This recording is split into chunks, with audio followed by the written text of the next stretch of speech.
Évaluer le plan de campagne de l'année précédente 2022-2023 et élaborer celui de l'année à venir 2023-2024, c'est l'objectif que visent les acteurs de la filière œufs de consommation en organisant une deuxième session de concertation et de synergie qui a démarré ce mardi 28 novembre 2023.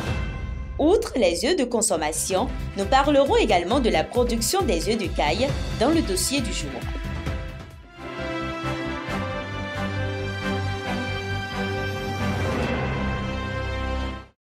Merci de nous rejoindre, mesdames et messieurs, bonsoir.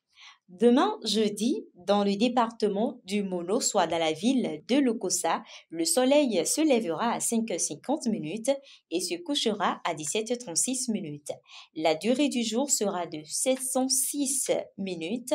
Au niveau des températures, il fera plus froid qu'aujourd'hui. Le ciel sera légèrement nuageux. La température à Lokossa demain matin sera de 24 degrés Celsius, mais la température ressentie sera plus chaude, soit 34 degrés Celsius.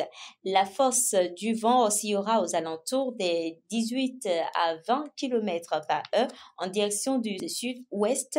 L'humidité relative de l'air sera de 76%. En bref, la Semaine nationale de l'agroécologie a démarré ce mercredi 29 novembre 2023 et prendra fin le samedi 2 décembre 2023 sur l'esplanade de l'Agence territoriale de développement agricole du pôle 7. Ceci a été organisé par le cadre de concertation nationale des acteurs de l'agroécologie en collaboration avec ses partenaires dans le but de la promotion et de la mise à l'échelle de l'agroécologie au Bénin. Nous y reviendrons dans nos prochaines éditions. Hier, mardi 28 novembre 2023, a démarré la deuxième session de concertation et de synergie des acteurs de la filière œufs de consommation. Plusieurs acteurs du secteur et autorités ministérielles ont répondu présents à ce rendez-vous. Le point avec Oyeyemi Agani, Martial Aonsou et Maurice Landé. C'est au cours de cette assise que les acteurs de la filière œufs de consommation et les agents de l'ATDA du pôle 7 ont procédé à l'évaluation du plan de campagne 2022-2023 et l'élaboration du plan de campagne 2023-2024. Tenu au centre pilote avicole de Semek-Bodji ce mardi 28 novembre 2023, cette rencontre permet d'harmoniser les idées pour une réelle promotion de la filière. L'atelier est bienvenu pour faire d'abord le point de ce qui s'est passé pour l'exercice qui s'achève et maintenant nous ferons les prévisions pour l'année 2024. À partir de l'année prochaine, notre cadre de concertation des acteurs de la filière de consommation va changer un peu de couleur et va devenir un cadre de concertation des acteurs de la filière avicole plus généralement. Et nous allons avoir des séquences où nous allons parler particulièrement de la filière de consommation, mais nous allons aussi avoir des séquences spéciales qui seront consacrées à la viande de volaille. Le gouvernement a des ambitions très affirmées pour le développement de la filière avicole dans notre pays. Je voudrais inviter très sincèrement tous les partenaires, tous les acteurs de cette filière à y croire. La détermination du gouvernement est ferme et toutes les dispositions sont en train d'être prises et seront réaffirmées pour l'atteinte de ces objectifs-là.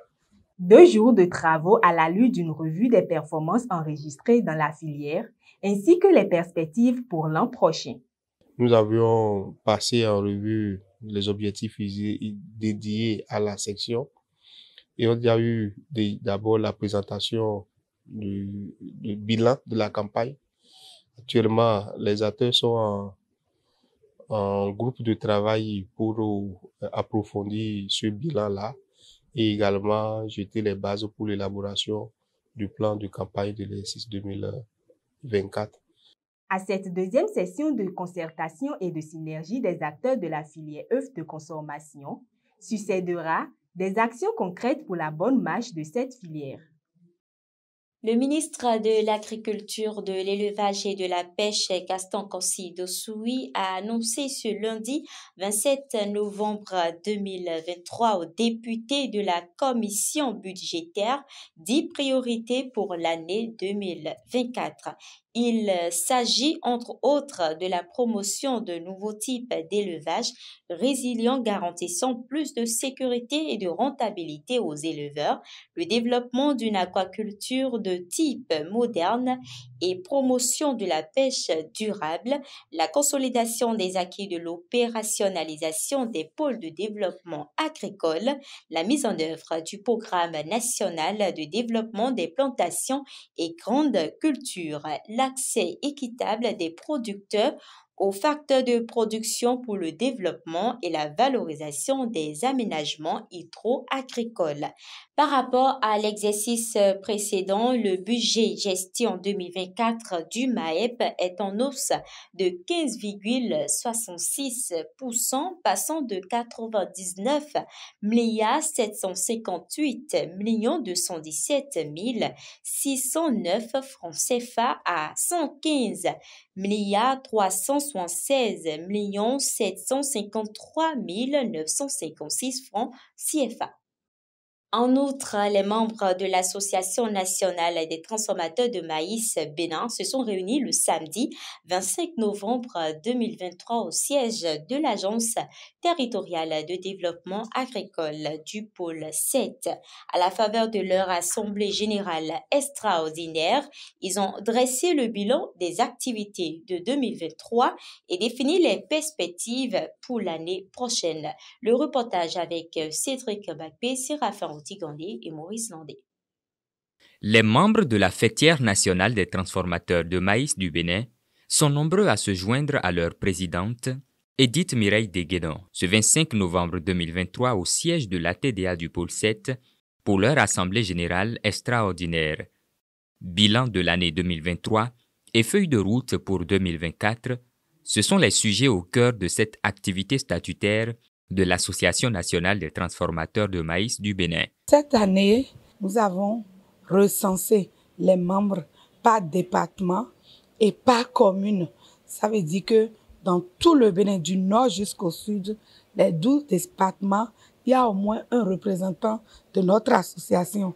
On a fait des formations sur l'interprofession, comment gérer administrativement un groupement, comment gérer financièrement un groupement et comment gérer économiquement un groupement. Et on a fait aussi d'autres ateliers sur la gestion des conflits au sein des entreprises. Moi, j'ai compris aujourd'hui, sans l'association, tu ne peux pas aller loin. Tu ne peux pas évoluer. On marche seul, mais on n'avance pas. Mais ensemble, on peut aller loin. L'un des temps forts de cette rencontre a été la dégustation de spaghettis faits à base de pâte de maïs. C'est une innovation que la NTM Bénin compte porter plus loin en 2024, ainsi que d'autres activités. Il y a l'interprofession et il y a le spaghetti à base de maïs et il y a maintenant le recensement et la finalisation de notre annuaire. Je souhaiterais que cette spaghetti soit consommée et changée par l'autre qui a été fait à base de blé et que nous aussi, en tant que transformateurs, on ait des pouces de main du gouvernement pour pouvoir avancer. Au-delà de ces innovations, ils travailleront à relever les défis auxquels est confronté le maillon transformation de maïs au Bénin. À des moments donnés dans l'année, il y a rupture de matières premières. Le maïs s'évade de notre territoire et se retrouve dans les pays voisins. Donc, nous manquons de matériel pour travailler. En deux, et les unités de transformation ne sont pas aux normes. C'est difficile de mettre les unités de transformation aux normes. Nous avons des difficultés pour accéder aux certifications et aux autorisations de mise sur le marché parce que ça coûte l'œil de la tête. Et en plus de tout ça là, les emballages biodégradables ne sont pas accessibles sur le territoire béninois.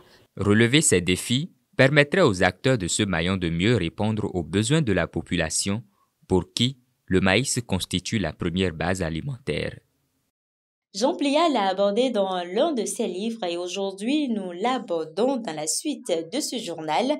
Il s'agit de l'iroko, encore appelé l'arbre fétiche, qui fait partie des arbres qui ont marqué l'histoire du Bénin. Outre sa dimension spirituelle, il contribuerait à la sauvegarde de l'environnement. Suivons le trio Marie-Chantal Bobo, Massiala Ransou et Maurice Landé pour plus de détails. Plante géante. Poussant en forêt dense, l'iroko, dénommé arbre fétiche, fait partie des arbres les plus importants dans l'histoire du Bénin et qui est de nos jours en voie de disparition. De son nom scientifique Milicia esselsa, il est le seul arbre à porter un seul fruit l'année. Théophile Wémenou, ingénieur agronome, spécialiste en changement climatique, a opté conserver cet arbre dans son verger, et ce pour plusieurs raisons. L'iroko produit du calcaire jusqu'à 100 mètres. Ça veut dire qu'il peut fertiliser un sol jusqu'à 100 mètres. Les arbres ont de l'énergie. Souvent, mais les gens pensent que ça, c'est vraiment mystique. Quand vous prenez l'arbre comme ça et que vous cessez de respirer un instant, vous êtes en train de prendre l'énergie. Les études scientifiques prouvent que l'iroko est un arbre dont la présence favorise la lutte contre le changement climatique. Dans la lutte contre le changement climatique, il faut noter que l'iroko est considéré comme l'arbre miraculeux anti-CO2, car il permet de stocker davantage de CO2 qu'un arbre classique et il modifie favorablement le sol qui devient moins acide et peut aussi emmagasiner plus de nutriments. Il a une grande capacité de stocker. C'est un arbre vraiment qui lutte contre le changement climatique. Bien que l'iroko soit considéré comme l'arbre mystique, il serait une source véritable de protection de l'environnement. Le réseau Wanyinyé 229 organise à partir du vendredi 1er décembre 2023 la deuxième édition de la foire itinérante. Durant 2 mois entiers, elle aura lieu dans 8 villes du Bénin, du nord au sud, Pobé, Djougou, Boïkon, Calavi, Natitengu, Parakou, Kandi et bien sûr Malanville.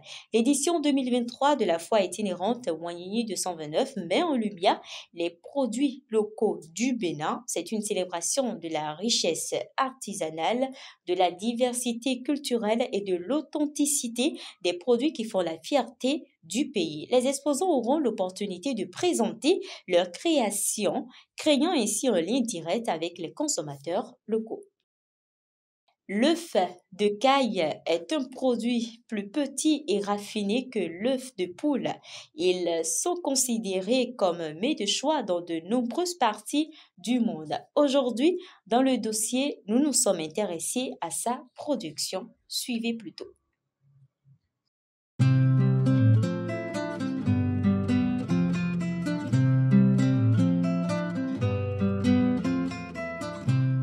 Ces cailles, élevées pour leurs œufs, sont exposées à un éclairage artificiel afin d'augmenter leur productivité. À l'opposé des poules qui nécessitent 6 mois, soit 180 jours pour avoir les premiers œufs, les cailles entrent en ponte à seulement 6 semaines de production. Ce sont des animaux à cycle court. Après l'éclosion, il y a la conduite des caletos et respectant certaines conditions telles qu'une bonne alimentation et l'hygiène et les soins adéquats qu'il faut pour les préparer à la reproduction. Et la reproduction des œufs de caille a eu lieu à la 8e semaine d'âge, c'est-à-dire 2 mois après l'éclosion. Cet aspect tacheté qu'on retrouve également sur le plumage de l'oiseau n'est pas la seule particularité de l'œuf de caille. Il pèse 4 fois moins que l'œuf de poule. Il est à notifier que l'œuf de caille est 5 fois plus petit que les œufs de poule. Mais renferme beaucoup plus d'éléments nutritifs 5 fois que les œufs de poule. C'est-à-dire qu'ils contiennent 5 fois plus de phosphore, 7,5 fois plus de fer, 6 fois plus de vitamine B1, 15 fois plus de vitamine B2 et bien d'autres éléments tels que les protéines et les vitamines A, vitamine E et potassium. Les œufs de caille sont également réputés pour leur valeur nutritive. Ils sont riches en protéines, en vitamines et en minéraux essentiels à l'organisme humain. tu as l'habitude de prendre au moins 2 à 4 fois par... Tu prends 2 matins, 2 le soir. Tu vas constater, physiquement, tu seras en forme. Psychologiquement, tu as bien réfléchi. C'est bon pour les enfants qui vont à l'examen, défense des examens. C'est bon pour eux. Il faut reconnaître que cette sous-filière n'est pas pour le moment aussi bien organisée que celle des autres. Cependant, les acteurs du secteur y travaillent activement. La production au niveau de cette spéculation, elle est en train de prendre à petits coups. C'est pas encore très bien promu. C'est aussi un secteur pourvoyeur de richesses, pourvoyeur d'économie et d'emploi en amont. La production des œufs de caille peut s'avérer très bénéfique pour les producteurs qui s'y consacrent. Toutefois, avant de se lancer, il faut avoir une base importante. En page Intel, la 28e conférence des parties sur le climat de l'Organisation des Nations Unies, prévue du 30 novembre au 12 décembre 2023, ouvrira ses portes à Dubaï, aux Émirats arabes unis, jeudi prochain. Anticipant un rassemblement sans précédent, les organisateurs annoncent un afflux record de plus de 110 000 participants. Parmi eux figure la présence très attendue du pape François. Cependant, une absence notable se fait déjà remarquer, celle du président américain Joe Biden, qui a choisi de ne pas assister à cette COP 28. C'est la fin de cette édition. Merci pour votre attention et très bonne soirée.